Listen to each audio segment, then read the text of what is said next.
Iya. Oke. Assalamualaikum warahmatullahi wabarakatuh. Waalaikumsalam warahmatullahi wabarakatuh. Waalaikumsalam warahmatullahi wabarakatuh. Baik. Terima kasih rekan-rekan semua atas kehadirannya pada pagi ini, di mana hari Rabu sebelumnya kita tidak bisa bertemu dan sekarang kita bertemu kembali 1 minggu sebelum kalian melaksanakan ujian atau UTS. Nah, rekan-rekan semua, dari apa yang sudah kita bahas sebelumnya, saya kali ini akan memberikan sebuah video saja terkait isu yang terkini, kemudian nanti kita akan bahas bersama-sama untuk kita bisa mengetahui siapa aktornya, bagaimana pesannya, kita coba mengoliti pesannya, dan halayak siapa yang dikenakan, gitu ya. Berikutnya juga apa efek yang dihadirkan. Oke. Jadi rekan-rekan semua bisa melihat dalam video ini bagaimana luar biasanya pesan politik yang disampaikan dari aktor politik kepada halayak, gitu ya. Dan nanti saya akan minta satu persatu pendapat juga dari rekan-rekan semua. Jadi ruang ini hari ini kita really discuss everything, discuss about politics, isu yang terkini. Oke, rekan-rekan semua sudah bersiap ya? Saya akan berikan share screen-nya. Oke.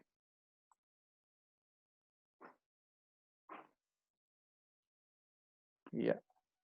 Sudah kelihatan videonya, teman-teman? Udah, Pak. Oke. Udah Pak. Saya setting terlebih dahulu.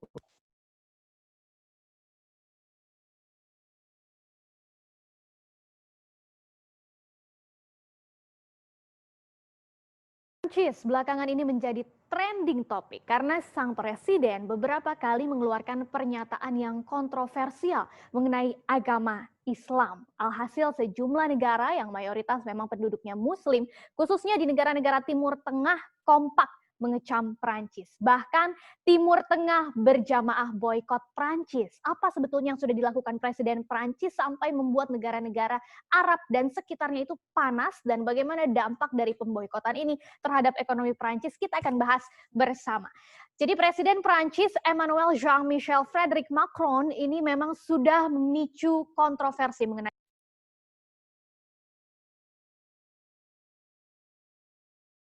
Islam setidaknya sejak awal bulan Oktober ini ya. Kalau kita ingat dalam pidato utamanya yang fokus memang membahas pertempuran melawan radikalisme Islam di Prancis di awal Oktober kemarin, Macron itu menyebut Islam adalah agama yang sedang mengalami krisis di seluruh dunia. Dan saat itu juga Macron mengenalkan dan menjelaskan ada rencana undang-undang untuk melawan separatisme Islam atau upaya pemisahan sejumlah umat Muslim di Prancis dari persatuan negara. Nah, Macron menyebut undang-undang ini penting untuk dibuat dalam rangka mendorong bentuk Islam yang memang sesuai dengan nilai-nilai Republik. Di saat yang sama, Macron ini juga membuat umat Muslim naik pitam karena membiarkan majalah satir yaitu Charlie Hebdo pada saat itu yang sempat menerbitkan ulang karikatur Nabi Muhammad untuk menandai dimulainya sidang terhadap para tersangka pelaku penembakan brutal di kantor Charlie Hebdo di tahun 2015 lalu oleh pria bersenjata militan Islam yang menewaskan 12 orang. Macron saat itu tidak mau mengecam hal itu karena menurutnya Prancis memiliki kebebasan berekspresi termasuk juga kebebasan pers. Dan yang terbaru yang juga membuat heboh belum lama ini, Macron juga kembali menuai kontroversi karena membela seorang guru di Prancis yang dipenggal setelah menunjukkan kartun Nabi Muhammad di kelas sambil berbicara soal kebebasan. kekerasan. Nah, menanggapi insiden ini, Macron menyebut sang guru ini dibunuh karena kaum Islamis menginginkan masa depan Perancis. Padahal kalau dalam kepercayaan Muslim, Nabi Muhammad memang tidak boleh digambarkan seperti manusia. Karena hal tersebut adalah bentuk penghinaan, bahkan bisa menghadapi hukuman mati kalau di Pakistan. Nah, pernyataan Macron ini sontak menimbulkan pro dan kontra ya. Sejumlah pejabat di Eropa tentu berada di pihak Macron. Sedangkan negara-negara Muslim seperti Iran, Pakistan, dan Turki itu mengecam Macron karena memang dinilai sudah melukai umat Muslim. Bahkan yang terbaru, Indonesia, kita juga baru saja menyatakan sikapnya mengecam Presiden Prancis atas pernyataannya. Nah, berbagai kecaman tersebut ternyata juga sampai berujung pada aksi boykot produk asal Prancis ya. Ada tagar atau hashtag boycott French products yang menjadi viral di media sosial berbagai negara Timur Tengah ya, mulai dari Kuwait, Qatar, Turki, Palestina, Aljazair, Mesir, Yordania, sampai Arab Saudi, dan yang lain-lainnya ini menggunakan hashtag boycott French products. Dan beberapa asosiasi perdagangan hingga perusahaan-perusahaan Arab pun mengumumkan sikapnya untuk memboikot produk-produk Prancis. Kita lihat di Kuwait itu ada ketua dan anggota Dewan Direksi dari Al-Naim Cooperative Society yang memutuskan untuk memboikot semua produk Prancis dan mengeluarkannya dari rak supermarket mereka. Kemudian ada juga Asosiasi Dahiyat Al-Sur yang juga mengambil langkah yang sama untuk memboikot produk Prancis ya. Dan hal serupa juga terjadi di Qatar. Ada perusahaan asal Qatar yaitu Wajbah Dairy dan Almera Consumer Goods Company yang melakukan hal yang sama. Sementara itu di Turki melalui presidennya langsung, Presiden Erdogan juga meminta warga Turki untuk memboikot produk-produk Prancis setelah menyebut Presiden Prancis sepertinya memerlukan perawatan mental. Nah, menanggapi ini, pemerintah Prancis menilai aksi boikot itu tidak berdasar sama sekali dan harus segera dihentikan. Federasi Pengusaha Prancis juga mendesak perusahaan untuk menolak boikot produk yang dilakukan oleh negara-negara Arab dan menyebut hal ini sebagai tindakan pemerasan. Boikot dianggap hanya memperburuk keadaan, apalagi sejumlah perusahaan di Prancis memang sudah terpukul karena pandemi corona. Nah, kira-kira akan separah apa sih dampaknya ke ekonomi Prancis kalau memang betul-betul masif boikot produk Prancis yang dilakukan oleh negara-negara Muslim ya. Sebagai negara yang terbuka dengan total kontribusi ekspor terhadap PDB itu ada lebih dari 30%, maka ekspor Prancis ke negara-negara Muslim termasuk di Timur Tengah pasti akan mengalami penurunan ya kalau memang aksi boikot ini serius betul-betul besar. Nah, jika mengacu pada data Observatory of Economic Complexity dari 2018, total ekspor Perancis ke berbagai negara Muslim itu totalnya mencapai 41,1 miliar dolar Amerika Serikat atau setara dengan 7,3% dari total ekspor keseluruhan Perancis yang mencapai lebih dari 500 miliar dolar Amerika Serikat ya. Dan 5 besar negaranya kita lihat di sini negara Muslim yang menjadi tujuan utama ekspor produk Prancis. Yang pertama ada Turki ya, bahkan sampai 7,17 miliar dolar Amerika Serikat. Kemudian Aljazair, Maroko, Arab Saudi hingga Uni Emirat Arab. Nah, tapi memang banyak pengamat ekonomi yang menilai dampak dari aksi boikot ini sepertinya hanya kecil saja dan bersifat jangka pendek. Karena kalau dilihat persentase ekspor produk Prancis ke negara-negara Muslim ini memang masih sangat kecil ya, paling tinggi hanya 1,27%.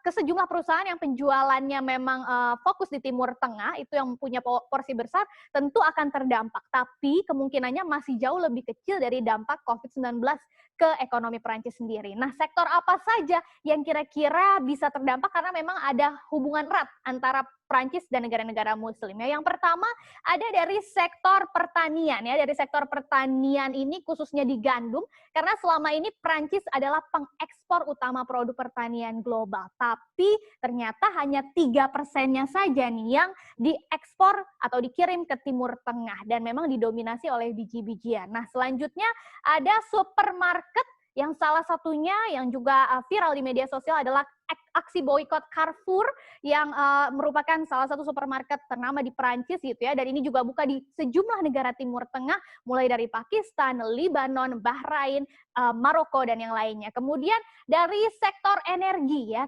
raksasa energi Prancis Total ini juga hadir di banyak negara Muslim termasuk Pakistan, Bangladesh hingga Turki, dan begitu juga dengan sektor fashion dan barang mewah seperti produk kosmetik dan perawatan kulit L'Oreal, kemudian juga untuk brand-brand fashion besar seperti Louis Vuitton, kemudian Chanel, Dior dan yang lain-lain.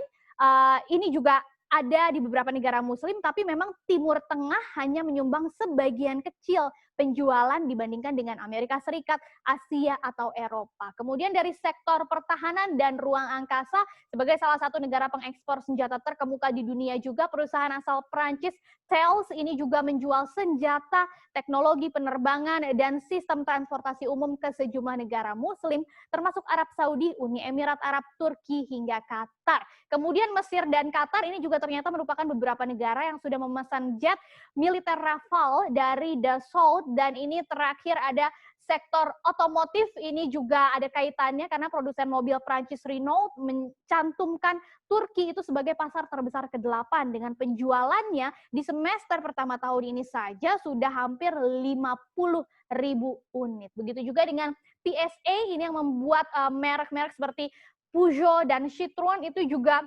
memiliki keterkaitan begitu ya antara Perancis dengan negara-negara Muslim, tapi sekali lagi seperti kata ekonom-ekonom atau pengamat-pengamat ekonomi, kalau dilihat dari sektor-sektor ini sepertinya dampak dari boykot berjamaah tadi dari negara-negara Muslim terhadap produk Prancis tidak akan terlalu berdampak ke ekonomi Prancis. Tapi biar bagaimanapun juga kita berharap baik Prancis dan negara-negara Muslim lainnya menemukan jalan tengah ya, supaya tidak ada lagi keributan-keributan, dan apalagi khususnya di tengah tantangan besar yang sedang kita hadapi saat ini, yaitu pandemi COVID-19.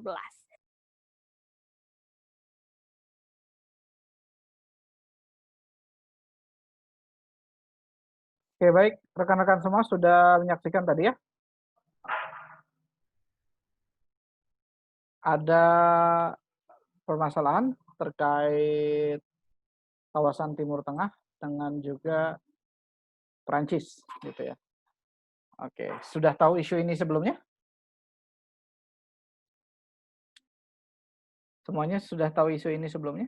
Mohon maaf. Sudah, Pak. Sudah. Sudah, Pak. Oke.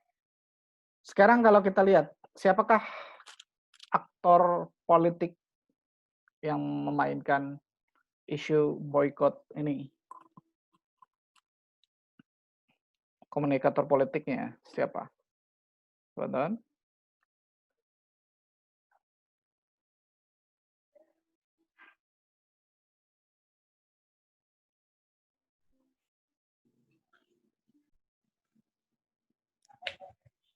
Halo, kok pada diam?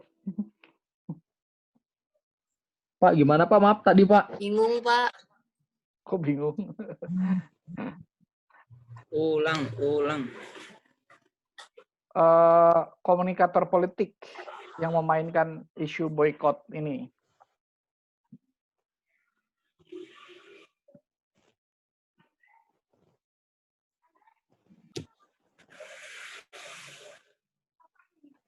Saya bingung Pak, mau jawabnya bagaimana Pak?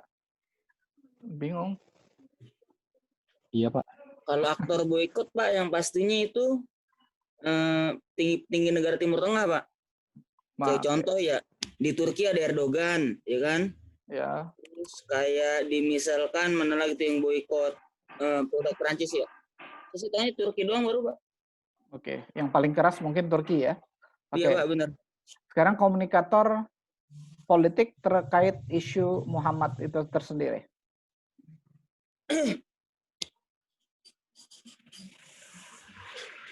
Gimana Pak? Presiden Prancis. Oke. Presiden Perancis siapa namanya?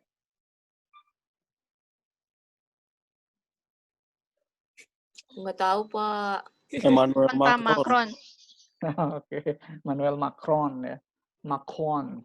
Ya, Oke, pertama mulai sekarang saya tanya lagi, mulai permasalahan ini dari kasus apa? Tadi.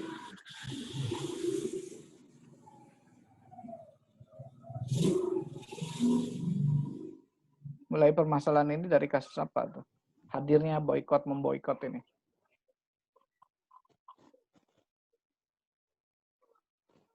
Kayaknya sih dari kata-katanya itu, Pak. Ya. Kata-kata apa?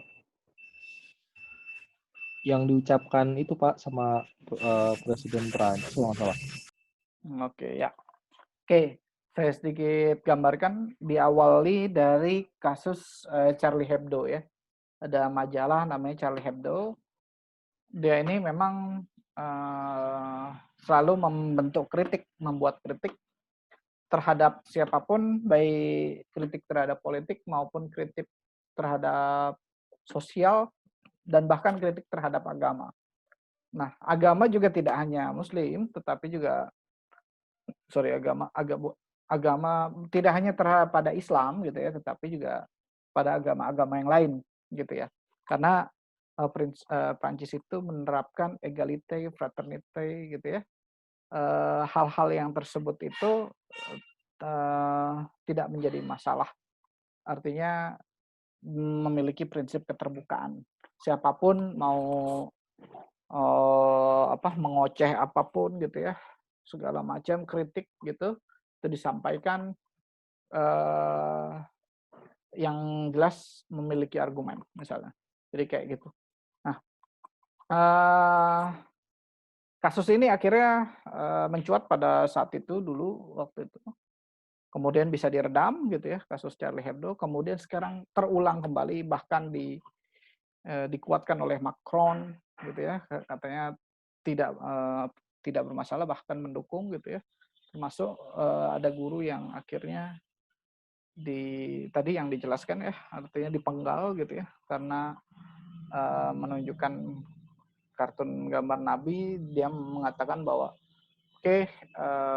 ini sebenarnya tidak boleh gitu. Nah, sebenarnya rekan-rekan semua, permasalahan inti dari ini kalau Anda lihat gitu ya.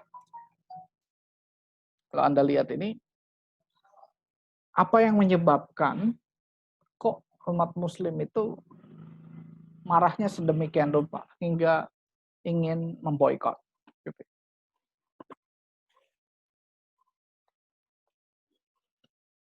Di Indonesia juga MUI mengecam, presiden kita juga mengecam, tapi tidak sampai ke ranah boikot. Ya. Mengapa? Apa yang menjadi permasalahan? Kalau Anda bisa menyimak secara lebih detail lagi. Silakan. Penistaan agama nggak sih, Pak? Ya. Silakan penistaan agama gitu. Di Indonesia ada penistaan agama, di luar negeri itu nggak ada. Gitu. Kok bisa gitu, Pak? Ya, setiap negara memiliki konstitusi masing-masing gitu ya. Dan bagi mereka hal itu kritik saja terhadap agama gitu.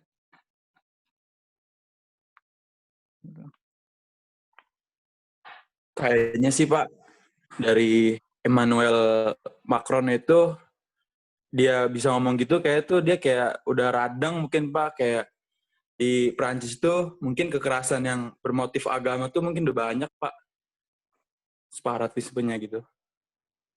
Oke. Gitu. Prancis ini sebenarnya negara yang amat terbuka ya, gitu ya. Jadi kalau Anda bisa pahami itu Zinedine Zidane itu keturunan Aljazair, menjadi pemain bola di sana kan?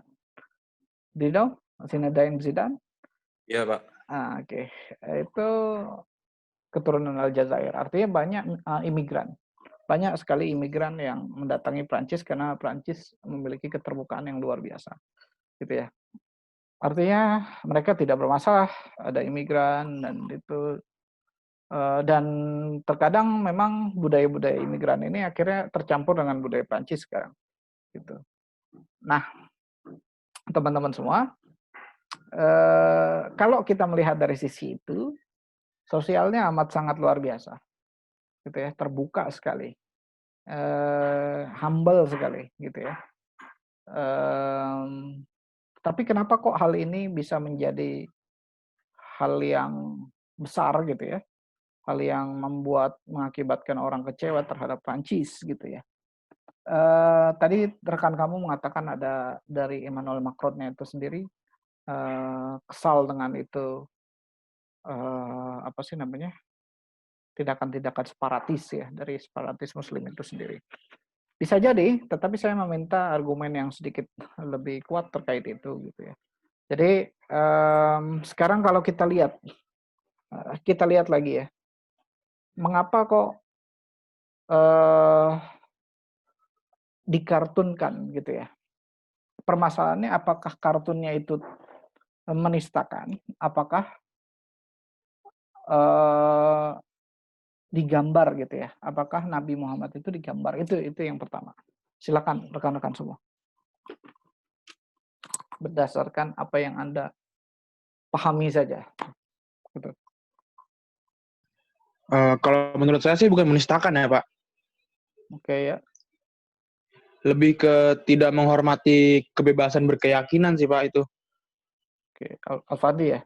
Karena dengan dia menampilkan kartun yang mewujudkan untuk Nabi Muhammad itu suatu bentuk ketidakhormatan dia kepada umat Muslim sih Pak.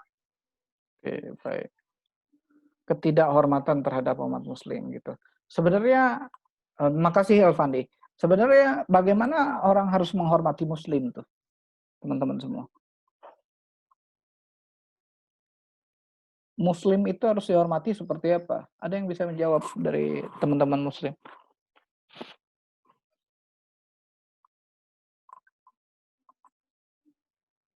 Saya non berarti saya nggak bisa jawab dong, Pak.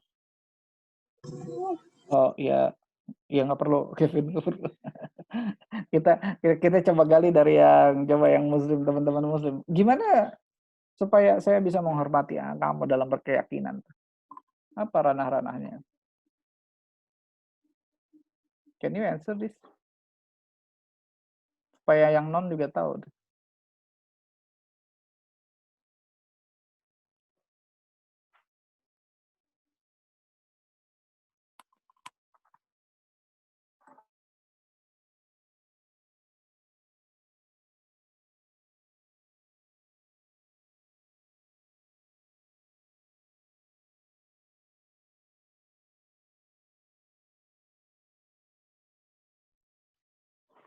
Oke, ayo kok pada diem ini?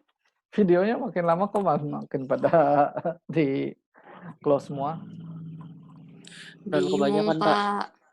Apa bingung? Salsa videonya mana? Saya ngeliat fotonya doang. Kalau fotonya cantik, aslinya kan saya nggak tahu.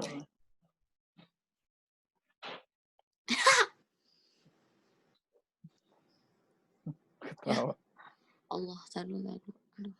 Show your video dong.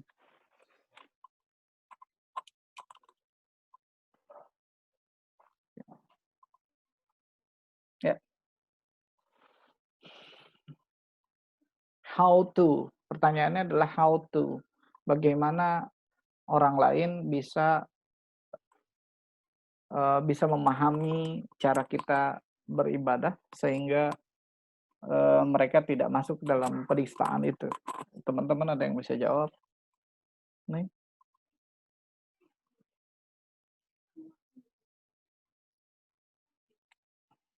Saya back to salsa lah. Salsa back ke salsa deh. Salsa kalau misalnya saya gambar kartun Nabi Muhammad, salsa marah nggak? Marah sih Pak, karena kan gimana ya, kita aja yang Muslim memang nggak pernah ditunjukin wujudnya kayak apa kan. Terus lebih ke, karena kan dia simbol ya Pak, simbol Islam gitu. Jadi kalau itu yang diangkat pasti akan banyak menyinggung para kaum Muslim gitu Pak. Oke. Simbol apa? Simbol Islam.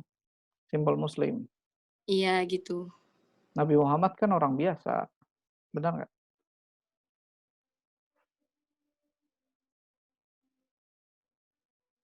Nabi Muhammad orang biasa. So, apa masalahnya ketika digambar?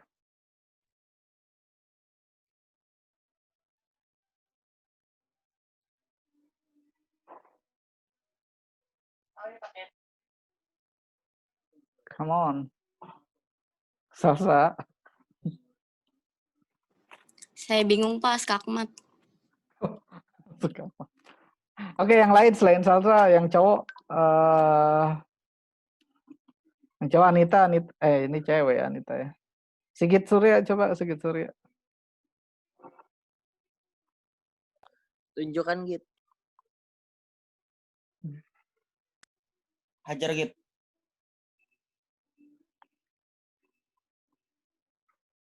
Come on Sigit. Nggak ada suaranya nih. Videonya mana Sigit?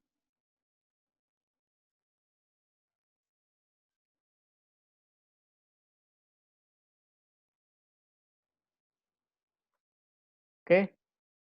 Berarti kalau sampai sini bebas-bebas saja. Misalnya Kevin mau gambar kayak gitu, itu bebas-bebas aja tuh. Misalnya, atau saya yang sebagai non misalnya. Itu bebas-bebas saja tuh.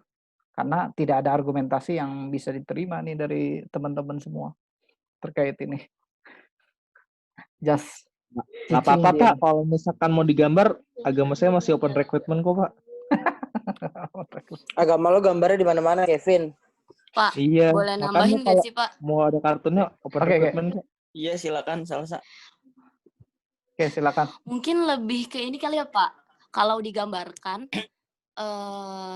sedangkan kayak sekarang tuh udah nggak ada yang pernah ngeliat kan, dan nggak ada juga, maksudnya salah satu contoh lukisan daripada zamannya kan nggak ada. Takutnya nanti hasil penggambaran dan persepsinya beda-beda. Kayak, mohon maaf setahu saya, kalau di Kristen, bahkan antara orang kulit putih sama orang kulit hitam, penggambaran Tuhan mereka tuh beda, bahkan beda warna kulit gitu, Pak. Itu meme sih setahu Ya gua. sih, Pak. Oke. Emang iya, tapi nggak tahu deh, Iya, gue yang tapi pernah ada. baca juga gitu sih. Jadi Iya, kalau ada. di Tapi itu orang-orang Bentar. daerah kayak Afrika, Kevin jangan di itu dulu, kita dengerin dulu coba. Oke, Salsa. iya, karena setahu saya yang pernah saya baca itu, memang di daerah kayak Afrika gitu, meskipun nama Tuhannya sama, tapi warna kulitnya beda dan penggambaran bentuknya, fisiknya juga beda, Pak. Setahu saya. Mohon maaf. Ya kalau salah teman-teman. Chile kayak gitu mah. Tapi emang setahu gue itu meme sih, tapi santai kan. Oke. Karen non ya? Iya, Pak. Oke. Thank you. Nggak punya agama Pak. Jangan ngomong ke arah ini. Saya sebenarnya pengen ngomongin problem ininya loh ya, bukan problem agama. Ateis, Pak.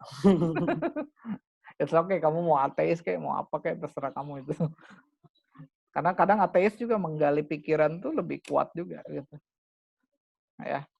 Oke. Salsa, thank you. Yang cowok coba saya pengen minta Rahullah.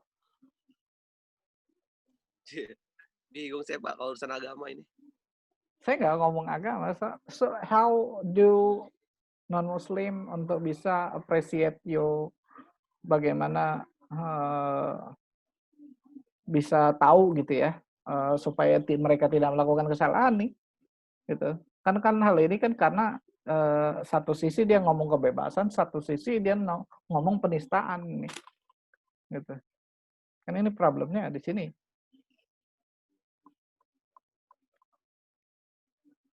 Kata kuncinya kan semuanya adalah sama-sama bisa memaknai dengan itu supaya bisa sama, gitu. Ya. Soalnya saya bilang Salsa cantik, kamu bilang Salsa nggak cantik gitu. Terus kita berantem gitu gara-gara ngomongin Salsa cakep atau enggak gitu. Tapi kalau Salsa gimana? Salsa cantik lah ya. Kira Allah. Hajar ul. Why bantuin why. Lu makan ya tuh.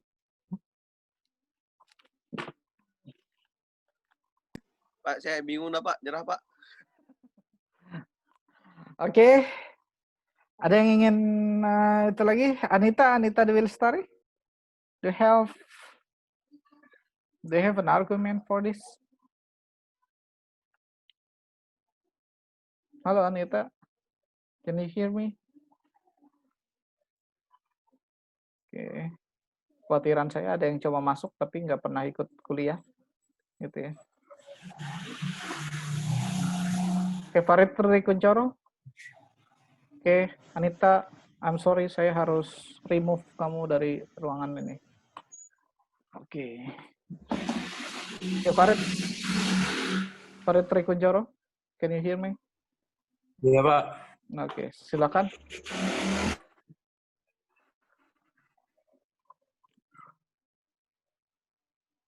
Silakan sampaikan. Mau Pak tadi? Apa Pak? Tadi saya keluar soalnya Zoom-nya for close gitu.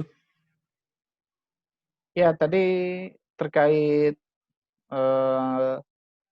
sebenarnya apa sih, harus seperti apa sih yang non-muslim bisa mengetahui supaya itu tidak dikatakan sebagai penistaan misalnya.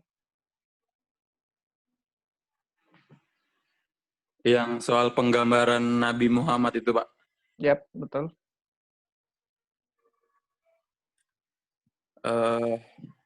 Sebenarnya sih saya tadi sebelumnya tuh setuju aja sih sama si siapa yang tadi udah ngomong tuh Pak, yang cewek lupa saya. Salsa. Salsa ya? Iya, Salsa. Coba kenalan dulu dong Farid sama Salsa. Ya sebenarnya saya setuju aja sih Pak, karena kan pas zaman dulu itu juga belum ada foto, terus nggak ada peninggalan lukisan dari Nabi Muhammad, jadi kayak harus jaga kemurnian akidah gitu loh Pak dari kaum muslimnya gitu. Jadi kita nggak harus sih entah muslim atau non muslim, jadi kayak seseorang yang emang kan ada yang suka pelajarin apa tuh kitab-kitab agama lain tuh, jadi harusnya sih tahu gimana apa Nabi Muhammad tuh nggak boleh diilustrasiin, bukan tentang gimana Nabi Muhammad itu di apa namanya cara gambar ya, tapi emang dari awal pun tuh Nabi Muhammad nggak boleh diilustrasikan Pak. Oke. Baik. Oke. Berarti tidak boleh diilustrasikan ya, tidak boleh diilustrasikan karena tadi ya sebagai pemurnian akidah takutnya. Oke. Apakah kalau digambarkan memang akidah Anda akan bergeser gitu?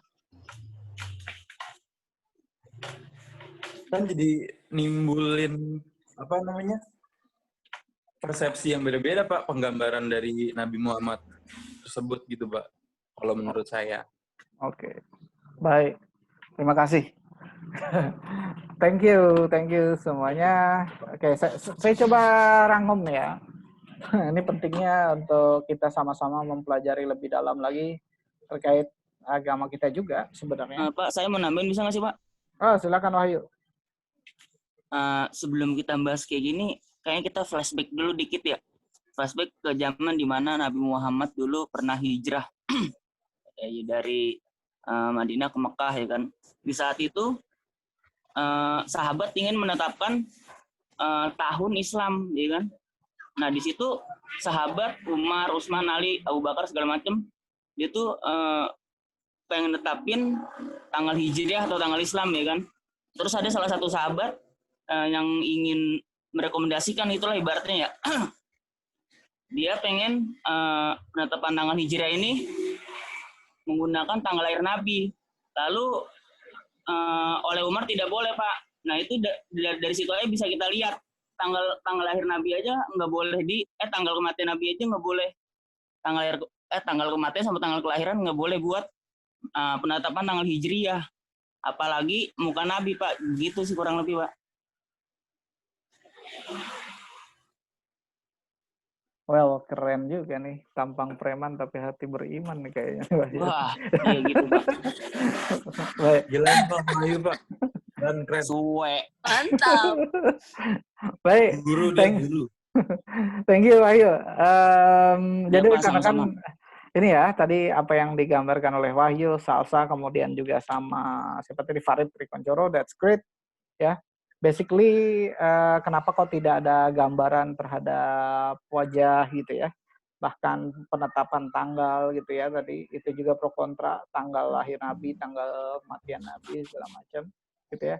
Karena memang tadi kalau dibilang untuk memurnikan akidah sebenarnya bukan bahasa itu bahasa kitanya ya memurnikan akidah, tapi kekhawatiran adalah kalau zaman Nuh dulu, Nuh itu setelah Nuh itu pergeseran dari Nuh ke nabi yang berikutnya itu jauh sekali itu. Jadi tidak ada rasul lagi.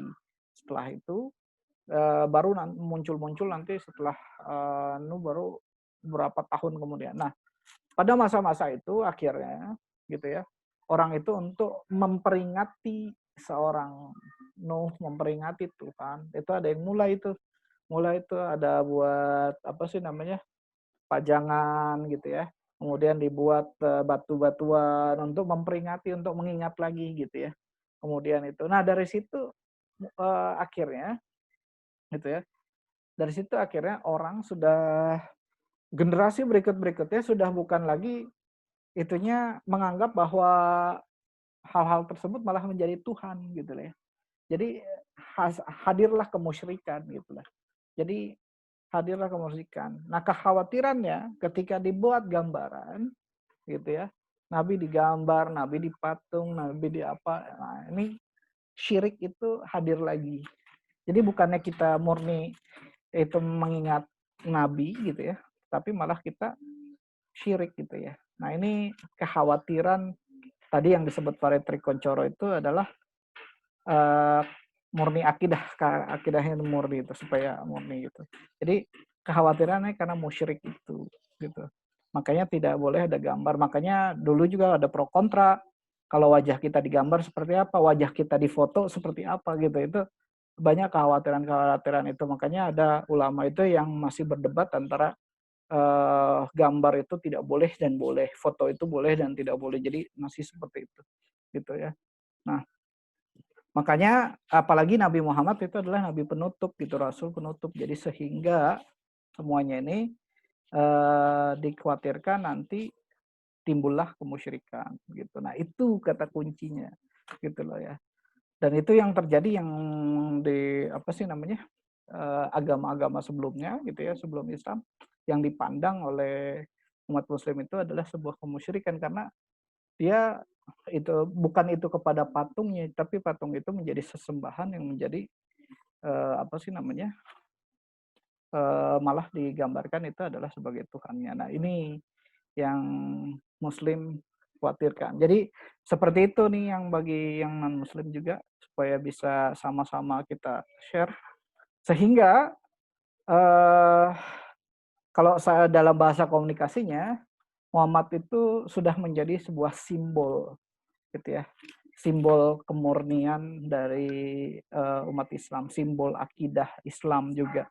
Dan ketika digambarkan, itu digambarkan saja sudah menjadi pro kontra. Apalagi gambarannya tidak baik gitu. Jadi Muhammad ini digambarkan sebagai manusia yang memang apa sih namanya? Yang memang bersih luar biasa. Meskipun dia manusia pasti ada salahnya dan itunya, tetapi itu tidak sebanding dengan kita-kita gitu. Itu artinya amat sangat tinggi sekali. Muhammad itu sebagai simbol apa namanya? Simbol agama itu amat sangat tinggi sekali. Begitu juga nabi-nabi yang lainnya, baik Nabi Isa, Nabi Musa, Nabi Nuh, Nabi Ilyas semuanya itu menjadi orang yang harus diteladani oleh umat muslim gitu. Nah, makanya tidak ada penggambaran-penggambaran untuk nabi gitu. Tidak ada gambar-gambar juga untuk rasul-rasul gitu ya. Jadi diupayakan untuk tidak ada gitu. Karena kemusyrikan itu khawatir melanda. Nah, inilah. Jadi rekan-rekan yang muslim bisa mengetahui kan kalau hal itu. Nah, sekarang permasalahannya itu kalau kita lihat gitu ya, rekan-rekan semua terkait masalah ini adalah tadi. Jadi saling dari ini kebebasan, ngomongin kebebasan di sebelah sini gitu ya. Bebas itu apapun dan segala macam, tetapi dia tidak melihat dari sisi Muslim itu adalah tidak boleh digambarkannya saja tidak boleh gitu loh. Nah ini yang harus kita bisa saling bisa pahami gitu ya. Nah nanti juga yang Muslim baik non Muslim juga yang non Muslim juga nanti kita juga harus mesti tahu nih ke yang non Muslim apa yang nggak boleh memancing mereka untuk supaya mereka juga nggak marah misalnya dalam hal-hal apapun gitu. Nah supaya kita bisa tahu titik temunya gitu. Rekan-rekan semua dari sini nih. Jadi Muhammad sebagai pesan dia gitu ya. Jadi kalau ada search, message, channel dan receiver gitu ya. Muhammad ini sebagai pesan gitu ya, mengandung pesan gitu ya. Pesan untuk akidah, artinya keyakinan, pesan untuk humanity, dan pesan untuk hal-hal yang lain, kemudian dicoreng gitu tiba-tiba dicoreng. Nah, jadi bagi Muslim itu mencoreng gitu ya. Tiba-tiba digambarkan dengan hal yang sangat jauh dari apa yang mereka bayangkan, apa yang mereka teladani dan apa yang mereka pelajari. Jadi hal itu tuh. Jadi dari pesan itu menjadi bermasalah tuh. Nah, akhirnya komunikator itu ya. Komunikatornya otomatis Charlie Hebdo. Komunikator satunya lagi adalah Emmanuel Macron. Ini berhadapan dengan komunikan yang menjadi aktor juga akhirnya. Komunikatnya adalah Erdogan gitu ya.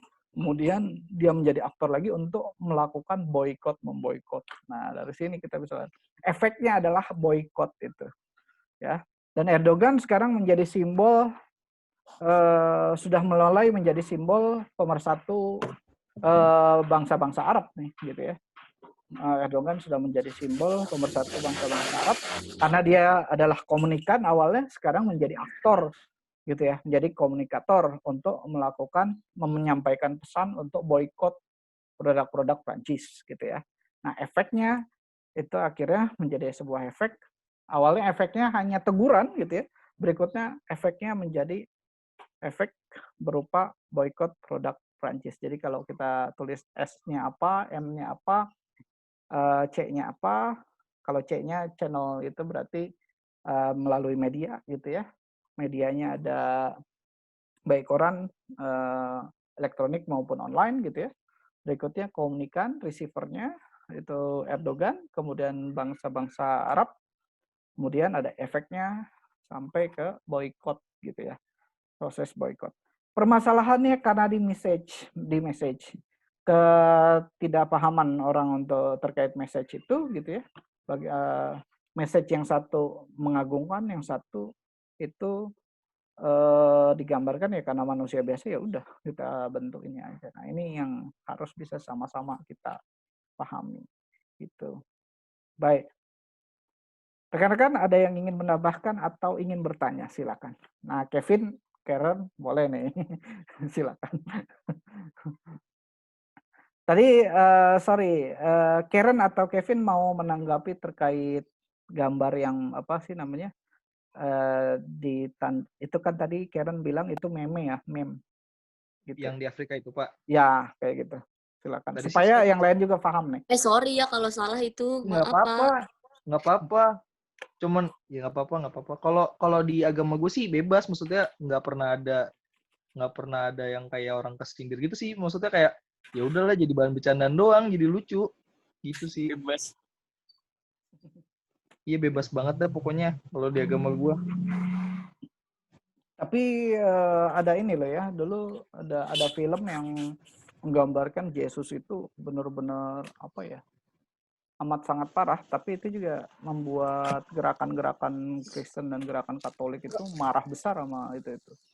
Jadi tahu Pak, kayaknya cil-cil aja Pak. Silakan Karen. Nggak pernah untuk permasalahan yang meme gitu karena mungkin sudah terlalu banyak dan ya umatnya juga udah kebal gitu ya. Udah paling bercanda tergantung perspektif setiap orang sendiri sih Pak.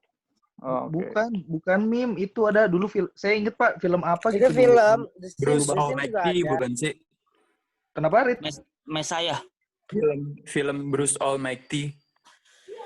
Ya mungkin itu kali ya, lupa. Tapi itu memang mendapatkan kecaman. Tapi tidak sampai itu. Banyak dikecam gitu. Ya, banyak kecaman gitu. Tapi tidak sampai yang kayak ini nih, mau memboikot gitu karena nggak mungkin. Gitu. Nah Pokoknya itu seru Pak di agama saya Pak. Ayo Pak, masih open recruitment Pak. Gak ada lakuin. oke. Jadi seperti itu ya. Thank you ya Kevin, Karen gitu ya. Jadi Iya Pak. hal-hal tersebut hanyalah meme ya. Hanyalah meme tuh salsa. Jadi kayak gitu. Dan tidak menjadi hal yang apa sih namanya? Absolut gitu ya. Tetap gitu untuk digambarkan bahwa oh ternyata itu gambaran-gambaran itu hanya meme. Aslinya dia mengikuti yang sebelum-sebelumnya yang sudah ada gitu ya. Jadi kayak gitu. Dan bahkan Pak, kalau misalnya ada, ya silakan. nggak apa-apa, ngobrol dulu aja Pak, nanti saya di belakang nggak apa-apa, saya nambahin aja. Ya. Dan misalkan kalau misalnya ada penggambaran-penggambaran terkait film dan itu sebagai kritik saja. Dan perkara ada sebagian mungkin yang gerakan apa sih namanya militan dari Kristen maupun yang Katolik, jadi mereka mengecam ya sudah mengecam memang kecaman dilakukan terhadap itu, tapi tidak semuanya untuk dia bisa ikut marah semuanya totally gitu ya. Baik, itu yang saya bisa pahami dari kritik-kritik terhadap agama dan itu. Dan rekan-rekan semua, hal ini akhirnya berujung kepada politik, gitu ya. Hal ini berujung pada politik. Ada sesuatu di balik ini, gitu ya. Ini Macron mau memainkan apa sebenarnya, gitu ya. Jadi Macron mau hal ini dihubungkan terkait politik, bisa terjadi, gitu ya. Dan apa yang dibentuk Macron ini dan juga Erdogan ini hal yang luar biasa ya. Jadi ada hal-hal terkait politik di dalamnya itu. Sebenarnya kita bisa lihat. Silakan Kevin atau yang lain ingin. Pak, saya sudah menemukan apa yang dimaksud salsa yang kayak gini kan Pak. Nih. I don't know, saya nggak tahu. Sebenarnya saya ambil dari nilai Tolong positif banget dong. Nggak apa-apa Pak. Jadi saya ngambil nilai positifnya aja. Kenapa? Kalau di setiap negara itu mungkin penggambaran Yesusnya itu beda-beda. Karena logikanya gini Pak. Kalau kita misalkan di Amerika Yesusnya berkulit hitam kan tidak mungkin. Ya putus-putus. Hah? Putus-putus? Halo? Silakan lanjut, Kevin. Oke. Jadi gini Pak penggambarannya. Ulang dong putus-putus. Jadi gini penggambarannya, menurut gue ya, jadi gue ambil sisi positifnya aja. Kenapa penggambaran Yesus di setiap negara itu berbeda-beda? Karena intinya itu hanya untuk menyesuaikan aja. Kan logika gampangnya gini, nggak mungkin kan kalau misalkan di Amerika itu Yesusnya berkulit putih, atau di Afrika itu Yesusnya berkulit hitam. Berkulit putih, di Afrika berkulit putih, kalau di Amerika itu berkulit hitam, itu kan nggak mungkin. Jadi kayak, ya menyesuaikan aja lah. Gitu. Menurut saya sih gitu, Pak. Makanya kenapa ada banyak begini. Ada banyak model gitu ya. Ya Pak. Okay. Cuma menyesuaikan aja. Dan itu nggak menjadi hal yang salah tuh salsa. Enggak Pak, nggak salah kok. Cuma yang menginterpretasikannya aja yang beda. Jadi proses interpretasi aja. Akulturasi kali ya Pak. Akulturasi. I don't know. Baik. Sebenarnya saya nggak mau ngomongin masalah itu terlalu sensitif, agama dan segala macam, tetapi yang kita lihat bahwa bagaimana simbolisasi dan penyimbolan. Jadi itu yang kita pahami. Jadi simbolisasi apa sih namanya, Muhammad itu udah tinggi sekali simbolisasinya. Gitu. Ketika digambar saja itu menjadi hal yang sebagian Muslim itu tabu gitu ya. Sebagian Muslim itu tabu dan it almost hampir semuanya karena kita nggak pernah tahu bagaimana sih rupanya gitu ya. Tadi kayak salsa kita nggak tahu rupanya, kita cuma tahu bayangannya saja seperti apa gitu. Nah, yang tahu itu 3 generasi setelah Nabi Muhammad gitu. 3 generasi setelah Nabi. Jadi kalau di itu ada sahabat, ada tabiin dan tabiin, itu 3 yang mereka tahu. Selebihnya gitu itu nggak ada. Karena memang kalau misalnya ada penggambaran dan apa segala macam, nanti kemurnian akidahnya bisa menjadi bergeser. Itu yang dikhawatirkan. Sehingga makanya dijaga sekali hal-hal itu. Gitu. Nah ini yang teman-teman semua, artinya pesan itu menjadi penting gitu ya. Bagaimana memberikan pesan kepada yang lain itu supaya tidak bergeser dari track-track yang mereka. Jadi toleransi itu di sini kita bisa memahami sisi tolerannya gitu. Baik, ada yang mau berkomentar lagi terkait ini? Dan bagaimana kalau misalkan produk Prancis, kita lanjut ke produk Prancisnya, gitu ya. Apabila berlaku produk, boykot memboikot seperti ini, gitu ya. Indonesia juga dulu pernah menyerukan boykot dan segala macam, tapi tidak berlaku karena yang demonya juga boykot produk Amerika, habis itu dia minum Coca-Cola demonya. Itu terjadi gitu ya. Boykot produk Berarti Amerika, habis itu warga minum Indonesia Coca-Cola. suka menjilat itu sendiri dong, Pak? Maksudnya warga Indonesia suka menjilat ludah sendiri dong, Pak? Apa tuh? Itu yang tadi Bapak bilang abis demo Karena boykot produk. bukan menjilat. Dia nggak sadar kalau dia minum Coca-Cola itu produk Amerika. Itu yang jadi masalah. Berarti dia kurang Iya, bener, edukasi. bener. Betul. Nah, itu dia. Jadi kita agak akan kesulitan kalau boykot memboikot karena memang hampir produk kita itu produk luar gitu, banyaknya produk luar, bukan produk dalam negeri. Nah, ini yang menjadi problem gitu loh. Ini yang menjadi problem. Indonesia itu tidak bisa lepas dari produk luar negeri gitu. Cengkraman impor itu amat sangat tinggi di Indonesia. Bahkan beras aja kita impor gitu. Beras aja kita impor. Nah, jadi kalau mau boykot memboikot, kita akan berpikir lebih dalam lagi terkait hal itu. Gitu. Baik, tadi bisa tahu ya produk-produk itu ada Chanel, gitu ya, ada Chanel, ada Peugeot, gitu ya.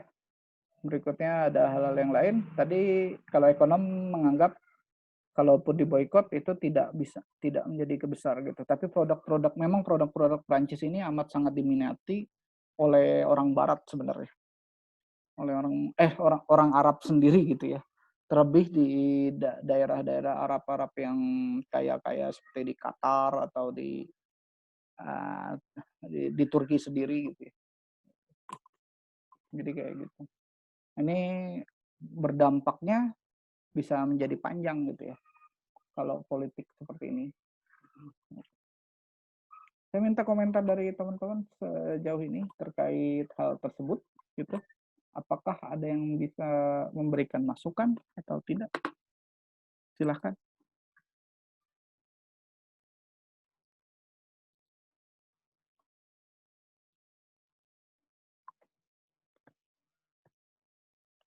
Atau kalian mentok sebenarnya? Bingung, Kalau Pak. agak sulit sih, Pak. Sebenarnya yang ada di pikiran saya, apakah si yang itulah si pelaku ini tuh sebenarnya cuma mau nyari sensasi dong atau bagaimana sih, Pak? Saya gitu sih, Pak. Pelaku Charlie Hebdo maksudnya? Iya, Pak. Oke. Saya belum tahu motif dia seutuhnya juga gitu, tapi Prancis itu memang biasa gitu melakukan hal itu. Gitu. Koran-koran di dia hal-hal itu, bahkan Yesus juga dulu digambarkan amat sangat buruk sekali gitu. Oh, Yesus digambarkan amat sangat buruk sekali oleh Charlie Hebdo itu ya. Itu hal yang gila memang, tapi sejauh dia memberikan argumentasi gitu ya, itu adalah part of critics gitu, gitu. Itu di mana, di Prancis tuh ya, itu part of critics, dan itu apa sih namanya, oleh negara memang ya dipersilahkan gitu, dan tinggal lawan aja argumentasinya gitu. Jadi kayak gitu, Kevin. Apakah dia ngambil itu motifnya? Saya nggak tahu, tetapi di kondisi kayak gini kemungkinan ke arah situ bisa jadi gitu. Kondisi pandemi dan itu gitu ya. Bener sih, Pak. Tapi menurut saya gini, Pak, kalau misalkan tadi Bapak bilang kalau di negaranya aja diperbolehkan gitu kan, asal punya argumentasi. Kalau misalkan nggak setuju kan, Pak, berarti emang bisa saya tangkap kayak ya udah emang kulturnya di Prancis tuh emang kayak gitu, maksudnya kayak ada kebebasan dalam berkarya gitu, Pak. Saking bebasnya sampai kayak gitulah pokoknya. Itu dia, betul. Saking bebasnya sampai kayak gitu. Nah ini sebenarnya kalau tidak ada gambar kartun mungkin nggak ada masalah kali Kevin. Kalau nggak ada gambar kartunnya ya. Bener Pak. Soalnya kan tiap negara kan kulturnya beda-beda ya Pak ya. Takutnya ya gitulah Pak yang makannya gitulah pokoknya susah dijelasin. Iya. Jadi sebenarnya kata kuncinya sebenarnya bukan bagaimana penggambaran kartun, tapi jangan digambar kartunnya. Kalau saya ngeliat kayak gitu sih. Kalau tidak digambar mungkin tidak terlalu menjadi problem gitu. Jadi ini menjadi PR untuk kita semua nanti gitu ke depannya. Dan prinsip-prinsip Prancis memang luar biasa sih. Orang tuh kalau misalnya ngomong dia nggak suka dan segala macam gitu, sampai seburuk-buruknya juga nggak masalah gitu. Wong fakta kok. Dia gitu kayak gitu misalnya dia. Gitu. Kayak misalnya di kita nih kan banyak banget ujaran kebencian dan segala macam. Bagi mereka ya enggak sih, tergantung lu aja interpretasinya itu jadi benci atau enggak gitu. Jadi kayak gitu. Berarti bagus dong Pak di sana Pak. Maksudnya nggak apa ya kasarnya intinya nggak ada baper gitu Pak. Nah itu mereka nggak biasa baper gitu, cuek aja. Itu biasa. Orang demo-demo juga ya banyak itu biasa aja gitu. Jadi dan kita prinsip itu kita sebenarnya ada kita juga Pancasila itu mengambil prinsip-prinsip itu.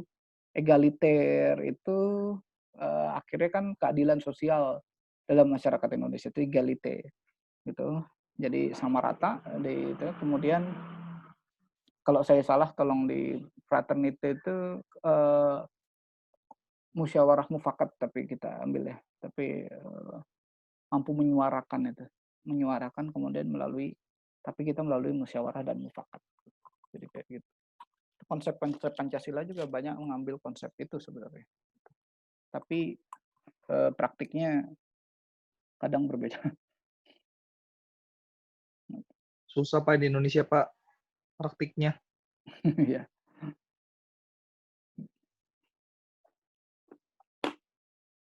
Baik. Ini tidak ada yang berkomentar lagi. Saya sebenarnya pengen nunggu komentar-komentar kalian sebenarnya. Cukup Pak, saya mah. Oke. Baik, Trikoncoro dan saya berharap sering ngobrol ya. Tadi kayak Farid ternyata pas ngomong itu ya bagus gitu. Wahyu luar biasa, Salsa juga sama. Jadi sebenarnya banyak yang suara-suara diem di sini gitu ya. Padahal pas Kalau saya gimana Pak? ya Kevin bagus lah. Anda bawel ya, Vin? Kita mah kalau ngerti ngomong Pak, kalau nggak ngomong berarti itu nggak ngerti. Iya Pak sama Pak. Iya, setuju. Setuju sama Salsa. Tapi tadi pas ngomong bagus Salsa gitu. Apa ya itu? Berarti lagi paham Pak dikit. Jadi nggak ngerti yang ngomong aja. Jadi saya tahu memang nggak ngertinya sampai di mana gitu. Ketimbang nggak ngomong sama sekali gitu. Itu amat membingungkan gitu bagi saya. Saya pribadi orang yang senang. Oke, Pak. Saya pribadi orang yang senang ini ya diskusi gitu. Senang diskusi gitu. Dulu juga memang sering berdebat gitu segala macam. Dan tapi dari perdebatan itu kita lebih banyak menjadi saudara gitu. Debat untuk jadi saudara itu asik gitu. Jadi teman-teman silahkan gitu ya ungkapin aja apapun itu dan ungkapin juga misalnya kekurangan saya juga silahkan. Gitu. Kalau ada yang mau ungkapin sekarang silahkan. Gitu. Enggak Pak, kelas Bapak seru Pak, deg-degan gitu Pak. Takutnya habis ngomong terus depan ada kijang gitu Pak. Ya kan enggak, itu kan ngebahas yang itu kemarin, beda lagi. Kita emang perlu dipancing dulu Pak baru pada ngomong. Harus ada ini Pak, provokatornya Pak. Tergantung umpannya apa sih Pak. Oke, baik. Nanti setelah UTS itu saya akan banyak memberikan studi kasus, kemudian kita debat ya. Saya akan membuat kalian debat, jadi grup A dengan grup B itu melakukan debat dan perkuat argumen, kemudian nanti saya pengen melihat sejauh mana Anda bisa berargumen gitu ya, melalui data yang ada. Kemudian ada gini ya, ada orang yang pintar tapi nggak mampu berkomunikasi gitu. Ada orang yang terkadang saya di posisi itu tuh gitu. Saya terkadang di posisi itu, tapi posisi yang memang nggak pintar tapi nggak pintar ngomong juga gitu. Nah, kalau misalnya itu perlu dilatih. Jadi kita sama-sama sering latih ucapan, omongan gitu. Dan public speaking itu nggak harus kalian pelajari sebenarnya. Kalau semuanya udah ada di knowledge kalian, ngomong pun ntar gampang gitu. Jadi kata kunci untuk public speaking itu sebenarnya knowledge-nya gitu.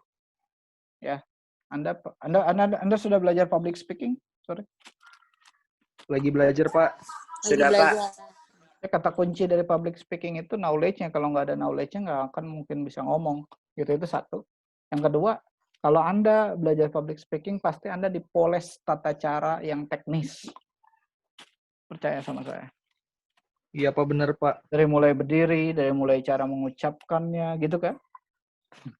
Iya, Pak. Pakaian yang seperti apa, gitu. Itu amat sangat teknikal. Tapi sebenarnya yang bisa jadi pembicara nggak harus orang yang ganteng, nggak harus orang yang itu tata caranya bisa itu. Tapi kalau udah knowledge-nya itu mau pakaian kayak gimana juga, compang-camping dan segala macam juga tetap bisa jadi pembicara. Karena knowledge-nya ada. Gitu. Itu kata kunci itu. Di situ kalau orang bisa menjadi public speaker. Tapi belum tentu orang yang knowledge-nya bagus, kemudian dia bisa ngomong gitu ya. Dia bisa enak ngomongnya gitu. Nah itu PR-nya. Nah itu belum tentu bisa enak ngomongnya, makanya harus dilatih cara ngomongnya, intonasi nada, bagaimana tampilannya sehingga menjadi full package.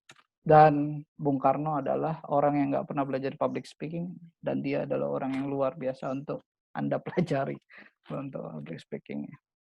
Oke. Baik. Kita cukupkan sampai di sini. Kalau gitu, ada pertanyaan terkait UTS? Boleh Pak, UTS itu gimana Pak nanti sistemnya tuh? Sudah saya kirim linknya kan? Tinggal dikerjakan Udah, saja. Pak. Tinggal dikerjakan saja. Udah, Pak. Di WhatsApp Pak. Itu langsung aja gitu, Pak. Gimana sih? Langsung. Ini langsung isi aja. Lu nggak baca, Rit, kayaknya, Rit. Di grup. Parah, Pak, parah. Parah, Pak. Boy Parah, Farid, Pak. Pak. Ya. Coret, Pak. Ya tinggal isi udah. Nanti saya paling confirm di hari sebelum hari Selasa siapa yang sudah gitu. Siapa yang sudah ngerjakan gitu. Jadi udah bisa langsung saya nilai secara cepat gitu. Mengerjakan mulai dari kemarin malah saya nyuruhnya ya. Gitu.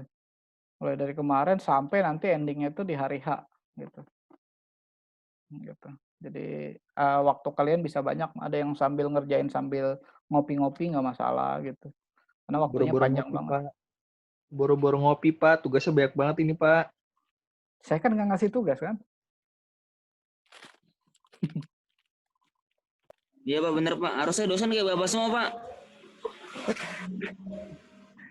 Yang ngasih esai gitu kan. Iya, harusnya kayak hari Bapak aja, kalau nggak dihamin seminggu itu bagus banget, itu bener. Ya udah, Pak, Bapak.